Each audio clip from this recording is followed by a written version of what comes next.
नमस्कार, मैं निधि श्रीवास्तव और मैं आपका स्वागत करती हूँ आपके अपने YouTube चैनल ITI 360 डिग्रीज़ में। आज की जो मेरी क्लास है क्लास नंबर 7 है और इससे पहले मैं 6 क्लासेस जो है ऑलरेडी ले चुकी हूँ। जो चैप्टर चल रहा है वो चैप्टर नंबर 5 है इलेक्ट्रीशियन ट्रेड के छात्रों के लिए। बाकी ये सारे ट्रेड के छात्र हैं इनके लिए ये दूसरा चैप्टर हो सकता है, पर ये सभी टॉपिक्स उन्हें भी पढ़ने हैं जो इस चैप्टर के अंतर्गत मैं आपको पढ़ा रही हूँ, मौलिक विद्युत एवं वैद्युतिक पदार्थ। और आज की मेरी जो क्लास है आप देख सकते हैं electrician, wireman, electronic, mechanic, consumer electronic, ICTSM, IT, computer, hardware and network maintenance के छात्रों के लिए भी, और भी जितनी भी इलेक्ट्रॉनिक से संबंधित ट्रेड्स हैं, इलेक्ट्रीशियन से संबंधित ट्रेड है, RAC के ट्रेड के छात्रों के लिए भी मेरी क्लास इंपॉर्टेंट है क्योंकि उनको भी ये सभी चीज़ें पढ़नी होती हैं। तो अभी तक मैंने जो है पदार्थ के प्रकार कौन कौन से होते हैं और इलेक्ट्रॉन्स, प्रोटॉन्स, न्यूट्रॉन्स, परमाणु संरचना का नियम, साथ में मैंने रेजिस्टेंस, वोल्टेज और वोल्टेज ड्रॉप, पोटेंशियल डिफरेंस, इन सभी के बारे में जो बेसिक चीज़ें हैं वो सभी मैंने बता दी हैं जो पिछली मेरे 6 क्लासेस हुई हैं उसमें। आज की मैंने जो 6 क्लासेस हैं उसमें इस चैप्टर से संबंधित ये सभी इंपॉर्टेंट चीज़ें और जो बेसिक चीज़ें हैं वो सभी बता दी हैं जो कि बहुत ही इंपॉर्टेंट है आप सभी छात्रों के लिए, क्योंकि वाइवा में अक्सर इन सभी क्वेश्चन पूछे जाते हैं। साथ में ही जो आपके एग्ज़ाम होते हैं, NCVT एग्ज़ाम होते हैं और जो कॉम्पिटिटिव एग्ज़ाम होते हैं उसमें भी ये सभी बेसिक क्वेश्चंस जो होते हैं वो पूछे जाते हैं। तो वो बेसिक चीज़ें हैं लेकिन बहुत ही इंपॉर्टेंट है। जितनी भी क्लासेस मैंने आपको ली हैं तो सभी वीडियोस का लिंक आपको डिस्क्रिप्शन बॉक्स में मिल जाएगा, मेरी जितनी भी पिछली क्लास है। और साथ में इस वीडियो के लास्ट में एक प्लेलिस्ट लगी होगी इलेक्ट्रीशियन ऑनलाइन क्लासेस के नाम से, वो प्लेलिस्ट आप देख लीजिएगा। उसमें आपको जितने भी 3 प्रैक्टिकल के मैंने वीडियो बनाए हैं और साथ में जो थ्योरी क्लासेस की वीडियो है वो सभी आपको मिल जाएंगे। उन सभी वीडियोज़ को आप देख लीजिएगा ताकि आपको आज की क्लास है वो बहुत अच्छे से समझ में आए। तो आज की ये जो क्लास है इसमें हम ये 5 टॉपिक डिस्कस करने वाले हैं, आप देख सकते हैं। और साथ में आज का जो क्लास इसको शुरू करने से पहले मैं आप सभी छात्रों से निवेदन करना चाहती हूँ कि जो भी ये वीडियो है ऑनलाइन एजुकेशन का ये जो प्लेटफॉर्म है इसकी इन्फॉर्मेशन अपने फ्रेंड्स के साथ भी शेयर कीजिए और मेरी वीडियोस को अपने फ्रेंड्स के साथ भी शेयर किया कीजिए। साथ में अच्छे कमेंट देखिए और वीडियो को लाइक करके आप अपना सपोर्ट दिखा सकते हैं, जिससे कि हमें मोटिवेशन मिलता है और हम और ज़्यादा अच्छे से और अच्छी बेहतर क्वालिटी की एजुकेशन आपको देने की कोशिश करते हैं। तो चलिए आज की क्लास शुरू करते हैं। जो मेरा पहला टॉपिक है वो है टर्मिनल वोल्टेज के बारे में कि टर्मिनल वोल्टेज क्या होता है। ये सभी बेसिक डिफिनीशन और इसमें बहुत से फॉर्मूले हैं जिससे क्वेश्चन आता है NCVT एग्जाम में, कॉम्पिटिटिव एग्जाम में, और डायरेक्ट इनकी डिफिनीशन से रिलेटेड भी क्वेश्चन आ जाता है कि फिल इन द ब्लैंक्स इसे कहते हैं, ऐसे डिफिनीशन करके आ जाएगा। तो ये सभी जो ये पॉइंट्स हैं बहुत ही ज़्यादा इंपॉर्टेंट है। तो पहला जो है टर्मिनल वोल्टेज। टर्मिनल वोल्टेज क्या होता है? तो कोई भी इलेक्ट्रिकल इक्विपमेंट जो होता है उसके टर्मिनल्स पे उसमें सिरे होते हैं। कोई भी इलेक्ट्रिकल इक्विपमेंट होता है उसको सर्किट में जोड़ा जा सके इसके लिए उसमें कुछ सिरे होते हैं जिससे हम उसे कनेक्ट करते हैं सर्किट में, इलेक्ट्रिकल सर्किट में। तो उसके सिरे पर जो भी उपलब्ध वोल्टेज होता है उसे क्या बोलते हैं? टर्मिनल वोल्टेज कहते हैं। फॉर एग्जाम्पल अगर हम बात कर लें किसी सेल की या बैटरी की, मान लीजिए ये एक सेल है, ये क्या है? एक DC सेल है, ये पॉजिटिव टर्मिनल, निगेटिव टर्मिनल है। तो इसके टर्मिनल पे, इसके सिरों पे जो भी वोल्टेज होगा वो इसका क्या कहलाएगा? टर्मिनल वोल्टेज कहलाएगा। इसी तरह मान लीजिए हम बात कर लेते हैं किसी जनरेटर की। मान लीजिए ये एक जनरेटर है, ये किस तरह का जनरेटर है? DC जनरेटर है। तो DC जनरेटर की ये दो टर्मिनल है, तो इनके टर्मिनल पे जो वोल्टेज अवेलेबल होगा वो क्या कहलाएगा? इनका टर्मिनल वोल्टेज कहलाएगा। यानी कि किसी भी इलेक्ट्रिकल इक्विपमेंट की जो टर्मिनल्स होते हैं, जो सिरे होते हैं जिनके माध्यम से हम इसे किसी भी सर्किट में कनेक्ट करते हैं, मान लीजिए इन्हीं टर्मिनल्स की सहायता से हम इसके अक्रॉस क्या रेजिस्टेंस लगाएंगे या कैपेसिटेंस से जो भी कनेक्ट करना है इसी के अक्रॉस हम कनेक्ट करेंगे। तो इन टर्मिनल्स के द्वारा ही हम इन्हें विभिन्न वैद्युतिक परिपथ में कनेक्ट करते हैं। तो इन टर्मिनल्स पे जो भी वोल्टेज अवेलेबल होता है उसे टर्मिनल वोल्टेज कहते हैं। टर्मिनल वोल्टेज को जो हम दर्शाते हैं वो VT से दर्शाते हैं। VT ये इसका सिंबल होता है और इसकी जो यूनिट होती है वो वोल्ट होती है। इसको वोल्ट में जो है मापते हैं, इसका मात्रक जो होता है वो क्या होता है? वोल्ट होता है। तो आप आई होप ये फर्स्ट डिफिनीशन जो है वो आप समझ गए होंगे। बहुत सिंपल डिफिनीशन है, किसी भी वैद्युतिक उपकरणों के सिरों पर उपलब्ध वोल्टेज उसका टर्मिनल वोल्टेज कहलाता है। टर्मिनल वोल्टेज को VT से दर्शाते हैं और इसका जो मात्रक होता है वो वोल्ट होता है, जिसे कि हम कैपिटल V से दर्शाते हैं। तो ये फर्स्ट टॉपिक कंप्लीट हो गया। अब दूसरा है वोल्टेज ड्रॉप या फिर IR ड्रॉप किसे कहते हैं? तो मैंने आपको बताया था कि किसी भी कंडक्टर का अपना कुछ रेजिस्टेंस होता है, और रेजिस्टेंस क्या होता है, विद्युत धारा के प्रवाह में जो भी अवरोध उत्पन्न होता है उसे क्या बोलते हैं, प्रतिरोध बोलते हैं या रेजिस्टेंस बोलते हैं। तो किसी भी कंडक्टर में कुछ रेजिस्टेंस होता है जिसको हम कैसे दर्शाते हैं, इस तरह से हम रेजिस्टेंस को दर्शाते हैं, ये रेजिस्टेंस R है, ठीक है। तो जब भी इस कंडक्टर से करंट फ्लो करेगा, जब भी इस कंडक्टर से करंट फ्लो करेगा जिसका रेजिस्टेंस R है, तो उसमें क्या होगा, कुछ ना कुछ वोल्टेज का क्षय होगा या वोल्टेज का जो मान होगा वो कम होगा, या कह सकते हैं यहाँ पे कोई कुछ वोल्टेज ड्रॉप हो जाएगा, और यही जो कहलाता है वो वोल्टेज ड्रॉप कहलाता है।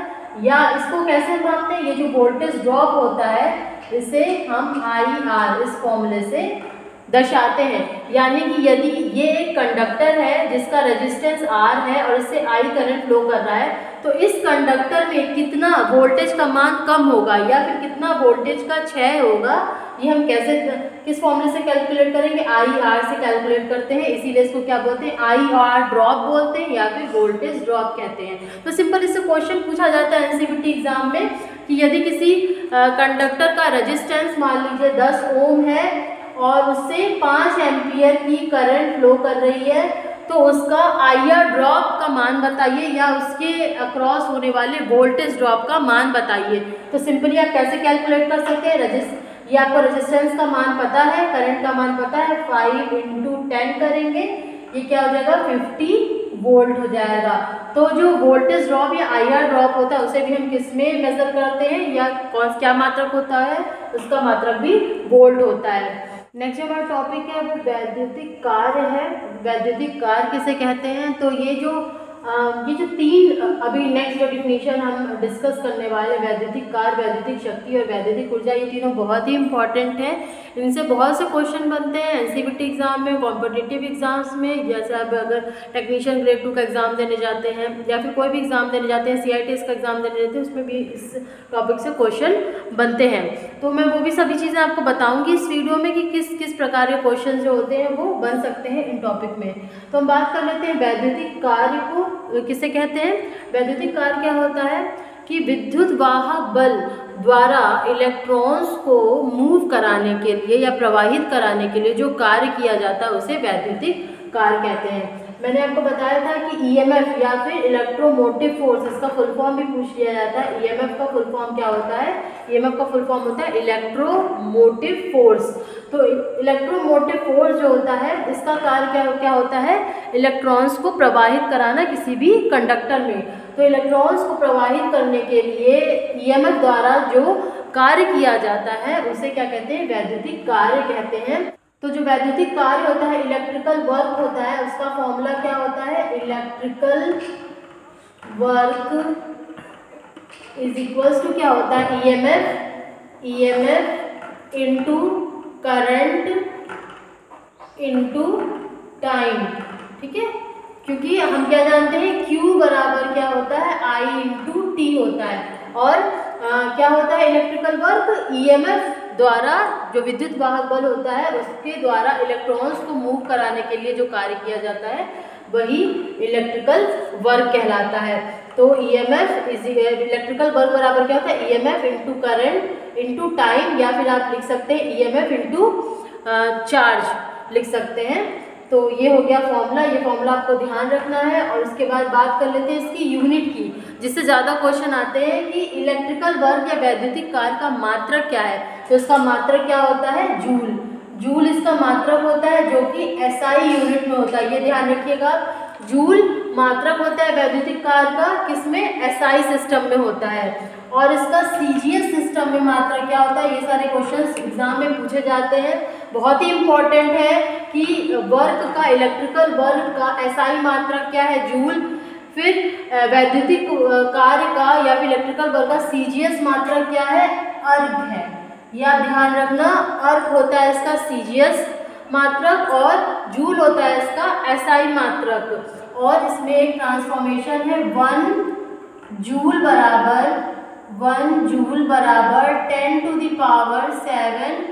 अर्क। ये बहुत ही इंपॉर्टेंट क्वेश्चन है, ये आपका कॉम्पिटिटिव एग्जाम में भी मिल जाएगा, साथ में ही एनसीईआरटी एग्जाम में भी मिल जाएगा। तो ये 3 पॉइंट और इसका ये फॉर्मूला, ये आपको ध्यान रखना है। ये सभी पॉइंट्स बहुत ही इंपॉर्टेंट है। फिर नेक्स्ट जो टर्म है वो है वैद्युतिक शक्ति या इलेक्ट्रिकल पावर। इसे किसे कहते हैं इलेक्ट्रिकल पावर? तो जैसे कि नॉर्मली हम पावर को या फिर शक्ति को कैसे डिफाइन करते हैं, कार्य करने की दर को ही क्या कहते हैं, शक्ति कहते हैं। इसी तरह हम अगर वैद्युतिक शक्ति की बात करेंगे तो किसी वैद्युतिक उपकरण द्वारा, वैद्युतिक शक्ति है तो हम क्या काम कौन करेगा, कोई वैद्युतिक उपकरण काम करेगा, ठीक। तो वैद्युतिक शक्ति क्या होती है, किसी वैद्युतिक उपकरण द्वारा वैद्युतिक कार्य करने की दर क्या कहलाती है, वैद्युतिक शक्ति या इलेक्ट्रिकल पावर कहलाती है। तो वैद्युतिक शक्ति P बराबर क्या होगा, W/T, यानी किसी भी वैद्युतिक उपकरण द्वारा वैद्युतिक कार्य करने की दर ही वैद्युतिक शक्ति कहलाती है। ये बहुत ही इंपॉर्टेंट फॉर्मूला है। अब इसके बाद हम स्पेशल जो कुछ फॉर्मूले होते हैं इलेक्ट्रिकल पावर के लिए वो हम डिराइव करेंगे, जो कि बहुत इंपॉर्टेंट है। आपको इससे क्वेश्चन पूछा जाता है, कभी कभी फॉर्मूला भी डायरेक्ट पूछ लिया जाता है और इसकी यूनिट्स, ये सभी चीज़ें आपको ध्यान रखना बहुत ही ज़्यादा ज़रूरी है। तो हम देख सकते हैं यहाँ पे हमने क्या देखा था कि वोल्टेज का डिफिनीशन हमने देखा था कि वोल्टेज क्या होता है, या सॉरी पोटेंशियल क्या होता है, किसी भी यूनिट पॉजिटिव चार्ज को अनंत से किसी बिंदु पर लाने के लिए जो कार्य किया जाता है उसे क्या बोलते हैं, उस बिंदु का विभव बोलते हैं, पोटेंशियल बोलते हैं। तो V बराबर क्या हो जाएगा, W/Q। इस हिसाब से हम लिख सकते हैं W बराबर क्या, Q × V लिख सकते हैं। अब देखते हैं हमने करंट का क्या पढ़ा था, करंट की डिफिनीशन क्या पढ़ी थी, rate of flow of charge यानी Q/T। तो इस हिसाब से हम T को क्या लिख सकते हैं, T बराबर क्या हो जाएगा, आप इसको इंटरचेंज करो, T बराबर हो जाएगा Q/I। तो ये जो दोनों एक्सप्रेशन निकला है इसको हम जब इसमें रखेंगे तो W बराबर हम क्या लिख देंगे, Q × V लिख देंगे जो हमें यहाँ से मिला हुआ है, और T की जगह पे हम क्या लिख देंगे, Q/I लिख देंगे। यहाँ पे Q से Q कैंसिल हो जाएगा तो ये हो जाएगा V × I। तो P बराबर क्या होगा, V × I। एक फॉर्मूला हमें मिल गया क्या, P बराबर V × I, ये हो गया इलेक्ट्रिकल पावर। अब हम देखेंगे दूसरे फॉर्मूले के बारे में। हमें पता है क्या, V बराबर I × R होता है, V बराबर I × R। तो V की जगह हम क्या यहाँ पे रख देंगे, I × R रख देंगे। जब हम ऐसा रखेंगे तो P बराबर क्या हो जाएगा, I²R। ये हो गया सेकेंड फॉर्मूला इलेक्ट्रिकल पावर का। अब हम नेक्स्ट क्या करेंगे, I की जगह हम रखने वाले हैं I बराबर V/R। जब I बराबर V/R रखेंगे तो P बराबर हमें मिल जाएगा V²/R। तो ये जो तीनों ही फॉर्मूले हैं इलेक्ट्रिकल पावर के, ये बहुत ही ज़्यादा इम्पॉर्टेंट है और ये तीनों फॉर्मूले आपको याद रखने होंगे, क्योंकि इस पे डायरेक्ट फॉर्मूले से भी क्वेश्चन आ जाता है कि निम्नलिखित में से कौन सा इलेक्ट्रिकल पावर या वैद्युतिक शक्ति का फॉर्मूला है या सूत्र है। तो P बराबर V × I, P बराबर I² × R और P बराबर V²/R, ये तीनों ही इसका सूत्र है। A ऑप्शन में, B ऑप्शन में हो सकता है, ये दोनों में से, तीनों में से कोई दो फॉर्मूले दे दे और नेक्स्ट जो दे वो A और B दोनों ही इस तरह का ऑप्शन दे दे। तो आपको ये तीनों ही फॉर्मूले ध्यान में होने चाहिए। अब हम बात कर लेते हैं वैद्युतिक शक्ति का मात्रक क्या है, ये भी बहुत इंपॉर्टेंट है। तो वैद्युतिक शक्ति का जो मात्रक होता है वो क्या होता है, वॉट होता है, वॉट। इसको हम W, कैपिटल W से रिप्रेजेंट करते हैं, वॉट इसका मात्रक होता है। ये क्या, कौन सा मात्रक हो जाएगा, SI मात्रक क्या हो जाएगा, वॉट। अगर और बड़े अगर पैमाने पे हमें वैद्युतिक शक्ति को मापना है तो हम क्या कर लेंगे, किलो वॉट में नापेंगे, किलो वॉट, ये भी ध्यान रखना है आपको। उसके बाद और क्या हो सकता है, जूल पर सेकेंड, जूल पर सेकेंड, ये भी किसका मात्रक होता है, शक्ति का मात्रक होता है। फिर कौन सा हो सकता है, अर्क पर सेकेंड, ये भी शक्ति का मात्रक हो जाएगा। और कौन सा होता है, हॉर्स पावर, हॉर्स पावर, जिसे शॉर्ट फॉर्म में हम क्या लिखते हैं, HP, ये भी वैद्युतिक शक्ति का मात्रक होता है। तो ये आपको ध्यान में रखना होगा। वॉट इसका SI मात्रक होता है। अगर बड़े पैमाने में वैद्युतिक शक्ति को मापना है तो हम किसका यूज करेंगे, किलोवाट का यूज करेंगे।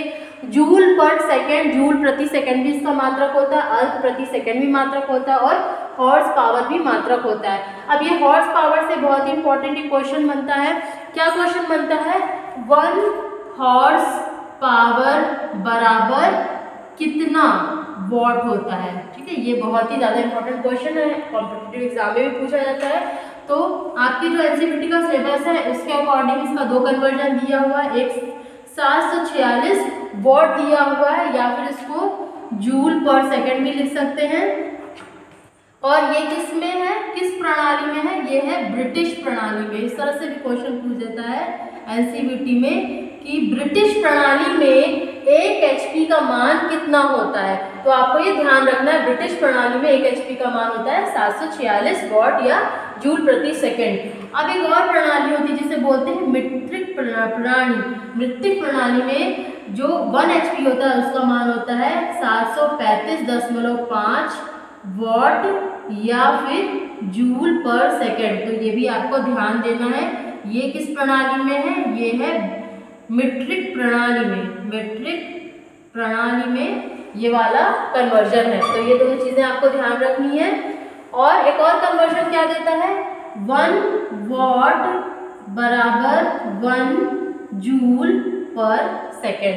तो ये भी आपको ध्यान में रखना है। ये तीनों चीजें आपको ध्यान में रखनी है। इलेक्ट्रिकल पावर के बारे में ये तीनों कन्वर्जन ध्यान में रखना है। ये सारे इसके यूनिट्स या मात्रक होते हैं, ये आपको ध्यान में रखना है। और ये तीनों फॉर्मूला होता है, ये आपको ध्यान में रखना है। ये तीनों ही चीज, जो ये 3 चीजें, ये चीजें और ये चीजें, ये आप अपनी कॉपी में नोट कर लीजिएगा। ये बहुत ही इंपॉर्टेंट है हर एक पॉइंट ऑफ व्यू से, एनसीईआरटी एग्जाम के पॉइंट ऑफ व्यू से, सीआईटीएस का जो एंट्रेंस एग्जाम होता है उसके पॉइंट ऑफ व्यू से। साथ में आप अगर किसी कॉम्पिटिटिव एग्जाम की तैयारी करेंगे फ्यूचर में जाकर, जब आपकी आईटीआई कंप्लीट हो जाएगी, तो ये सभी चीज़ें आपको समझ में आनी चाहिए कि ये फॉर्मूला किस तरह से आया है, फिर इस फॉर्मूले को हम कैसे निकाल सकते हैं, इसके बाद इस फॉर्मूले को हम कैसे निकाल सकते हैं, और यूनिट और ये सभी कन्वर्जन बहुत ही इंपॉर्टेंट है। तो चलिए बढ़ते हैं नेक्स्ट टॉपिक की तरफ। फिर नेक्स्ट और जो लास्ट टॉपिक है हमारा वो है वैद्युतिक ऊर्जा, इलेक्ट्रिकल एनर्जी। ये बहुत ही इंपॉर्टेंट टॉपिक है।